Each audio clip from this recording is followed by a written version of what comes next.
Welcome to Headline to Heartline. A title is just a doorway. Step through it, and the room can feel very different from the hallway.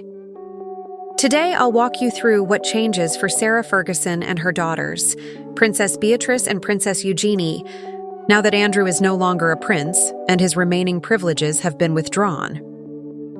In late October 2025, Buckingham Palace confirmed that Andrew's titles and styles were removed and that he must leave Royal Lodge at Windsor. He is now referred to as Andrew Mountbatten Windsor. That decision, unusual in modern royal history, resets expectations for his household and reshapes the space around the three women most often linked to him. We will keep our eye on public appearances too. It is important to be clear that Sarah has not been a royal for many years, so her situation is not the same as her daughters. But in recent years, she leaned into the public aura of the role. And that needs clarifying. Here is what is solid. Sarah Ferguson has stepped back from using Duchess of York and is preparing separate living arrangements instead of following Andrew to any new accommodation. Beatrice and Eugenie remain princesses with the style of Her Royal Highness, and nothing in the announcement changed their status, which rests on long-standing letters patent. They are not working royals. They have independent family lives, Beatrice with her husband and children in the Cotswolds and in London, Eugenie with her husband and children between the United Kingdom and Portugal. None of that altered overnight. What has changed is the weather around them. Andrew's removal from Royal Lodge and the loss of titles take away the old cushion of proximity and patronage. Sarah's move toward an independent home means she will answer more for her own choices, without the easy shorthand of a title or a shared address. For Beatrice and Eugenie, the message is quieter but unmistakable, less spectacle, more substance. Their names will draw attention no matter what they do. Yet the tolerance for visible luxury has narrowed. If they keep a low profile, support their families, and anchor their public moments in purposeful charity, they will find the public conversation softening. There are still unanswered questions about Christmas and the other seasonal gatherings that define royal optics. Traditionally, the Sandringham holiday is more than a family day. It is a discrete barometer of who is inside the circle and on what terms. This year, it may speak volumes. It is widely suggested that Andrew and Sarah will not join the main public moments, while the broader guest list remains flexible and understated. In the past, Sarah was sometimes nearby for informal get-togethers, but not included in the church walk or the formal lunch at the big house, and that pattern is likely to continue. Beatrice and Eugenie have at times spent Christmas with the royal family, and at other times with in-laws, so they may choose discretion again.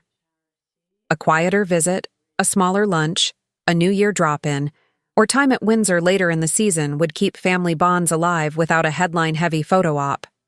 What has changed is not affection, but the meaning of each appearance. Every step and every photograph now carries an extra layer of interpretation. The standard has shifted. The question is no longer simply who stands beside the king at church, but whether the moment reflects service and sincerity or status and show. Please like and subscribe so you never miss an episode. Now to the harder truth about accountability. For years, public patience was tested by the gap between what many felt they knew about Andrew's associations and what the palace was willing to do. Queen Elizabeth removed his military affiliations and patronages in 2022 and barred the use of His Royal Highness. Yet critics say the response still felt slow, shaped by a mother's loyalty and an instinct for quiet management. That approach preserved stability in the short term, but allowed mistrust to grow in the long term. In 2025, after renewed scrutiny and painful developments surrounding Virginia Giuffre's death and a posthumous memoir that brought the story back to the surface, the palace finally crossed a line that had seemed unthinkable for decades. King Charles has shown less tolerance for ambiguity. Stripping titles and ending the Royal Lodge arrangement is a decisive break with the past. Supporters call it necessary house cleaning. Skeptics ask why it took a storm to secure a decision that could have come in fair weather. Both reactions are understandable, and both feed a broader debate about what a monarchy owes its public in the 21st century. Where does this leave the three women at the center of today's story? Sarah's public identity is set to be more private. Without a title and without the same address, She will need to let actions do the talking. Authentic charity work, fewer red carpet moments, and a steadier tone would help close a long chapter of drama. Beatrice and Eugenie still carry their titles, but the ground under those titles has shifted. They can attend family occasions and support good causes, yet the wisest course is a smaller footprint. Travel that looks modest, homes that feel lived in rather than displayed, events where the camera finds them doing rather than being seen. That is how you turn down the volume without disappearing, and how you protect your young families from cycles of noise. The social impact is easy to describe in everyday terms. People do not expect perfection. They do expect humility, frugality that matches the national mood, and a simple willingness to work for others. That is why Christmas optics matter, why housing stories strike nerves, and why straightforward charity visits land better than glossy galas. Some say the sisters should step forward and do more to prove their worth. Others say they are private citizens with jobs and children who did not create this mess. Both points have merit. The line that satisfies most people is modest living, clear purpose, and fewer reasons to photograph a front gate. My opinion is plain. Beatrice and Eugenie should stay far from the headlines, avoid unnecessary expense, and keep a low profile. Their homes may be beautiful, but opulence draws criticism now. The smart move is to focus on real charity, measured public appearances, and family first.